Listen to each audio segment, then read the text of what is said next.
રાધનપુરમાં તાલુકા health કચેરી ખાતે ટીબીના દર્દીઓને કઠોળની કીટ આપવામાં આવી.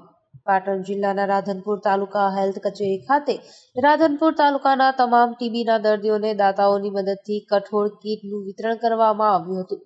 જે કાર્યક્રમમાં અંતર્ગત 101 કીટનું વિતરણ કરવામાં આવ્યું હતું.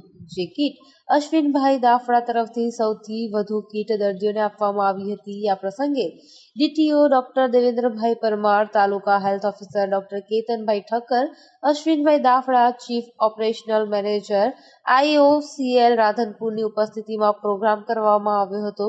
આ પ્રોગ્રામનો હેતુ ટીબી મુક્ત ગુજરાત બને, જે અંતર્ગત નિક્ષય મિત્ર યોજના અંતર્ગત કીટ આપવામાં આવી હતી. જે દર્દીઓના કઠોળ કીટના દાતાનું સન્માન કરવામાં આવ્યું હતું. જેમાં આ પ્રસંગે પિયુષભાઈ પટેલ, STS ધીરુભાઈ દરજી, આરોગ્ય કાર્યકર ચિરાગ ચાવડા, PJ પટેલ, અશ્વિનભાઈ દલવાડી, જયદીપભાઈ સાધુ, ભવનભાઈ પટેલ સૌ દાતાની મદદથી પ્રોગ્રામને સફળ બનાવવામાં આવ્યો હતો. બ્યુરો રિપોર્ટ અનિલ રામાનુજ સાથે સંજીવ રાજપૂત, TV9 ગુજરાત, રાધનપુર.